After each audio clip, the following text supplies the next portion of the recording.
My hair has gotten so long, my ponytail is like a bob. My ponytail is shoulder length. I have never had hair this long in living memory. You should have seen my hair in utero though. Okay.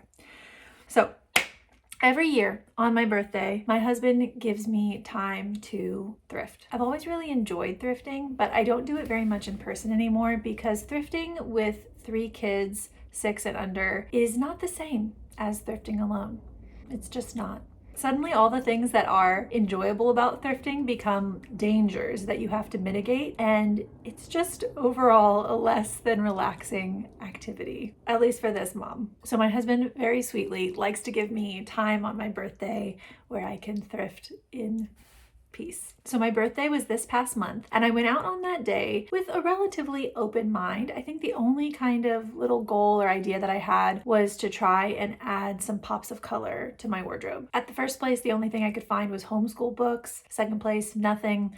Third place, grabbed a couple of things, a couple of pops of color, along with a couple of just slightly funkier pieces than I would typically pick, just for fun. And I tried on this kind of unexpected combination for me. It was this long sleeve patterned mock neck, and then this pair of bleached denim that was kind of asymmetrical looking. One side was much more heavily bleached than the other, and I ended up feeling really, really good in the combination. But I sent a picture to my friends because I was sending them pictures of the things just to get their opinion on everything. And when I looked at the picture, it was like something clicked in my brain. I can't explain it, though I am going to try. If you guys have been following me for a while, you know that I have really wanted to add some pops of color and just fun and play to my wardrobe, but I've really struggled with that. At the very early part of last year, 2024, I did the 75 Hard Style Challenge, and one of my main goals in that challenge was to wear more color. But every colorful outfit that I would try on just ended up feeling kind of strange on me, like I was cosplaying as someone else. Nothing felt authentic, nothing felt natural. And I came to the end of that challenge kind of feeling like it was a bit of a bust, like maybe color is actually not for me, or that I seem to like color in theory, but not in actual application. It just seemed like after 75 days of trying to create colorful outfits and being pretty unsuccessful, that color might just be a fantasy thing for me and not something that was going to work in my real day-to-day life. Well, something about this outfit just tickled my brain, tickled my little brain. And it was as though I suddenly knew, this sounds so far-fetched, but it was like I suddenly knew how I was going to incorporate fun and play and color into my wardrobe. I didn't know it before I put on the outfit, and once I put it on, I knew it. I can't explain it better than that. So I went back out into the thrift store and I started pulling everything and anything that kind of matched that vision in my head. I was pulling crazy stuff that I would never have normally grabbed. But I was thinking it's worth a try. It's worth a try. I'm going to try it on, do some crazy combos, and just see what happens. And I will tell you, some things were total flops. Maybe the color was right, but something about the silhouette was crazy. I tried on a lot of bodycon, which is why there are not images here. There are not pictures of this stuff. I'm not embarrassed of the flops, but some things are just not fit to print.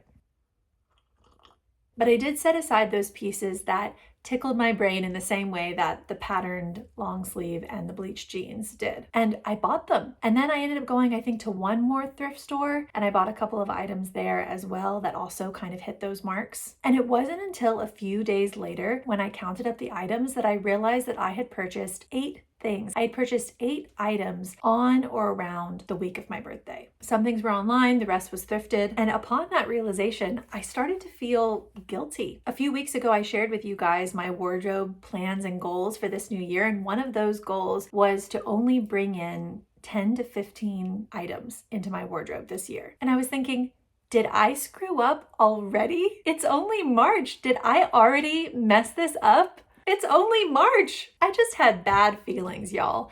Guilty, bad feelings. And then I thought, hold on. Let's roll things back a minute. Did I actually mess up? So I went back and I thought, what was the purpose of me having the 10 to 15 item goal. The primary reason was to continue to develop an intentional, mindful relationship with shopping, to actually consider carefully the things that I'm bringing in and adding to my wardrobe. The other factor was to try and mitigate, lessen some of the more damaging aspects of my compulsive shopping behaviors. Things like overspending, wasting a lot of time and energy on shopping or thinking about the items that I want to purchase. All the stuff that's not the healthiest when it's taken to the extreme. I also wanted to decrease the occurrence of periods of shopping where I feel out of control, as though I couldn't stop if I wanted to. That is definitely a major feature of what I call my shopping spirals. Anytime that I start to shop and then it just goes downhill and I lose control of the shopping vehicle, as it were. Someone else is at the wheel. It ain't me. I wanted to decrease the possibility of that taking place. So I set this benchmark, 10 to 15 items. Now, in the context of all of that context, did I actually mess up? In a very strict number sense, no. 8 items is not 16 items. I haven't purchased more than the amount that I set out to. And I think that this can happen a lot when we set boundaries for ourselves. We create this standard, which is generally pretty arbitrary, but our true definition of success is not actually meeting the standard, but exceeding it. For instance, we say, don't fall off the cliff. That's the rule.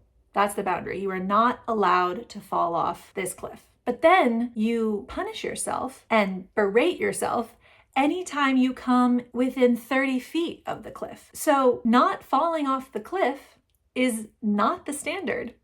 Coming within 30 feet of the cliff is the standard. If you deserve punishment once you've come within 30 feet of the cliff, then that is the actual standard that you've set for yourself. And it's this kind of sneaky, hidden standard of success that we have for ourselves. We don't just want to do well or be good. We want to be perfect.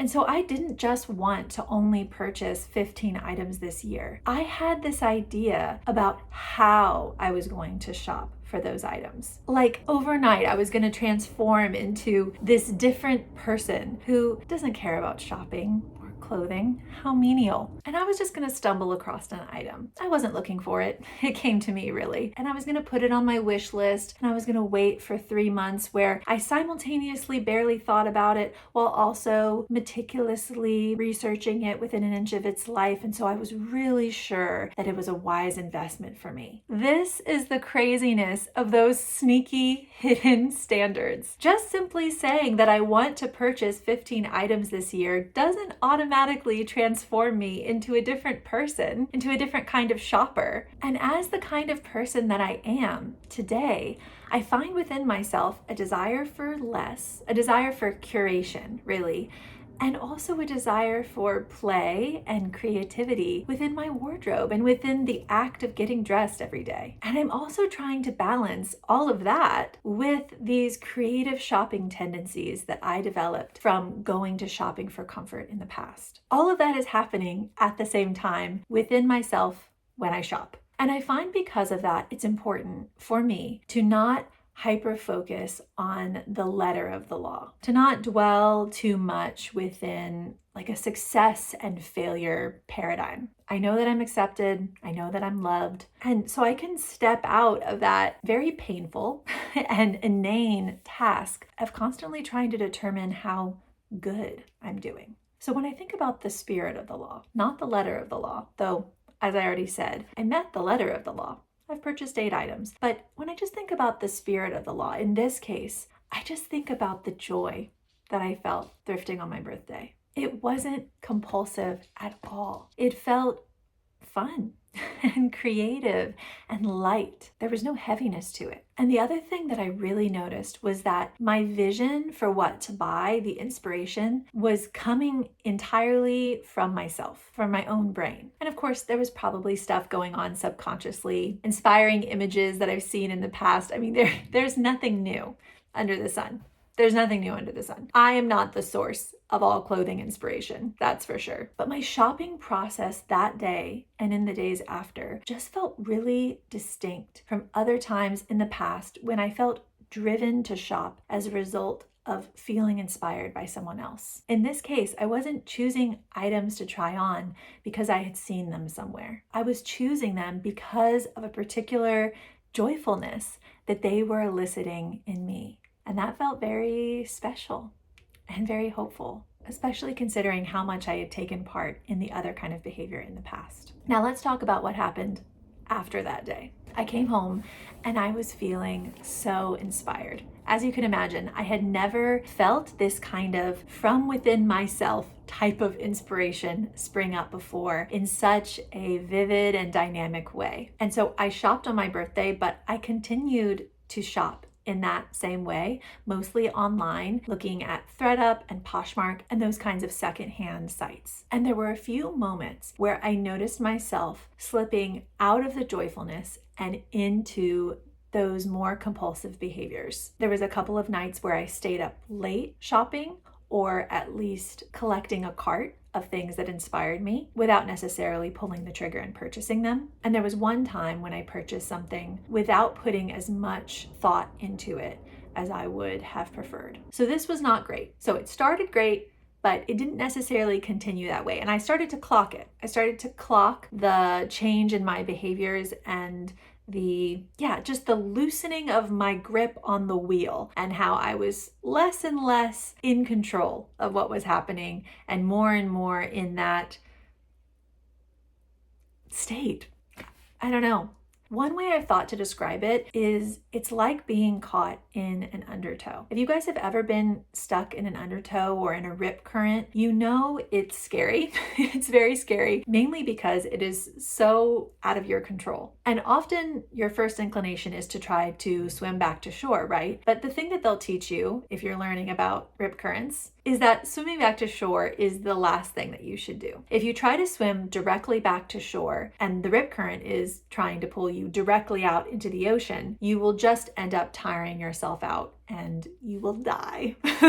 That's basically what they teach you. If you're looking for a rip current lesson, there's the long and short of it, mostly the short of it. You shouldn't swim directly back to shore because you'll get worn out. Instead, you should swim parallel to the shore until you are able to exit the rip current, and then you can swim back to safety. So this is kind of how it feels to be in a shopping spiral, in a compulsive shopping episode, at least for me. It's like I'm in the ocean. That's me partaking in shopping behaviors. And all of a sudden, I am being swept out to sea, and my ability to get back into shore, to get to that place of not shopping anymore, becomes less and less a matter of my ability, my strength of will, my power of mind. It's less and less about that and more about mitigating the damage and swimming parallel to the shore, not dying, as it were. And then once I exit the rip current or exit the undertow, I can then swim safely back. So I try to not panic, not do anything crazy when I'm getting pulled by the rip current, but instead just swim parallel, not make any purchases if possible. If I do, make sure that they have good return policies. You know, these are the kinds of things. I have lots of different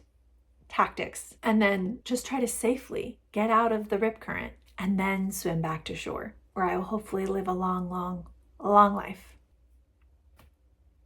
What was I saying? Essentially, I clocked it. I clocked that the behavior was happening. I clocked that I was getting pulled by the rip current, that it was happening. This is one of the main abilities that I have developed in my pursuit of health in the area of compulsive shopping. It's the ability to notice when it starts to happen and to get out of it quicker than you were able to get out of it before. In the past, I wouldn't have even noticed that I was in it until months in, let's say. And then slowly but surely, I would notice that I was in it, but still not be able to get out of it for months. And then I would be able to notice that I was in it and get out of it maybe in 1 month or a couple of weeks. And this time, I was able to clock it right away, mitigate the damage, and get out within a day or two. Less than a week for sure did I feel like I was in this kind of state of mind, the prickly state of mind that compulsive shopping gives me, the spiral. I'm just saying words, just saying words. That's all we're doing here.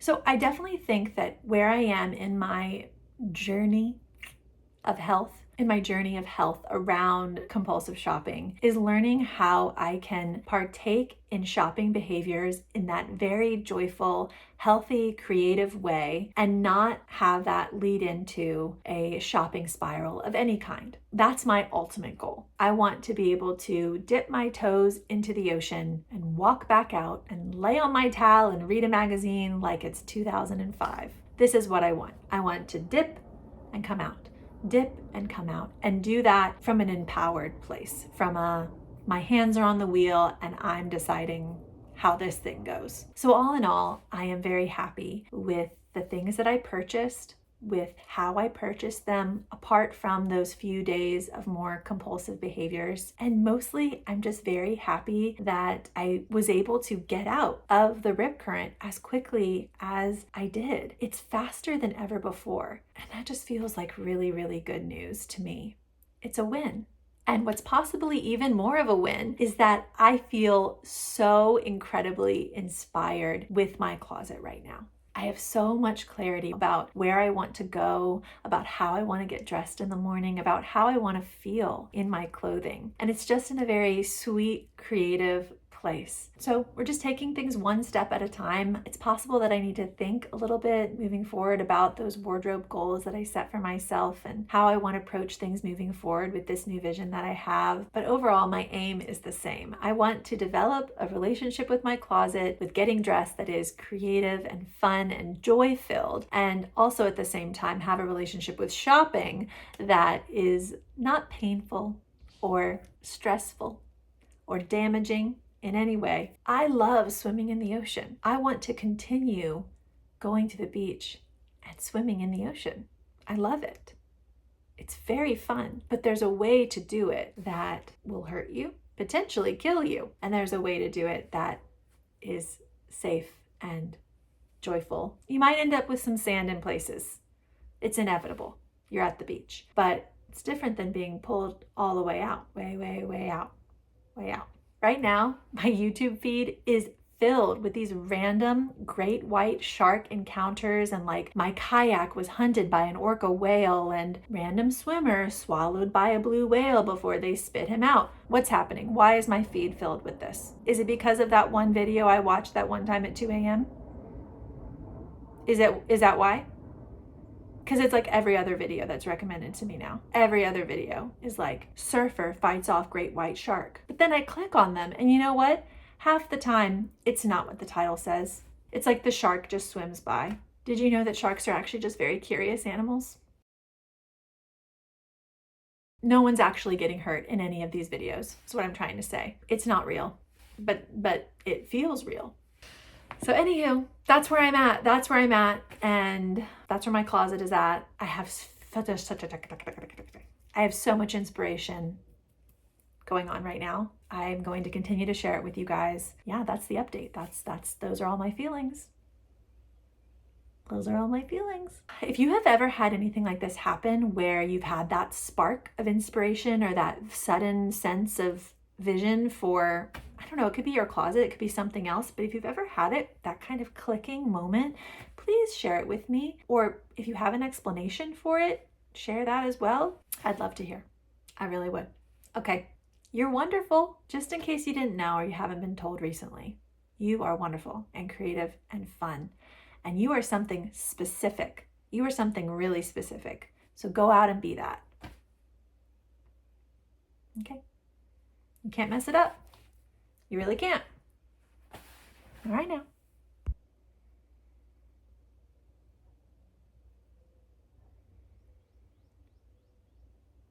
But it instead is life-giving. That's what I want. This is what I want. Is that so much to ask?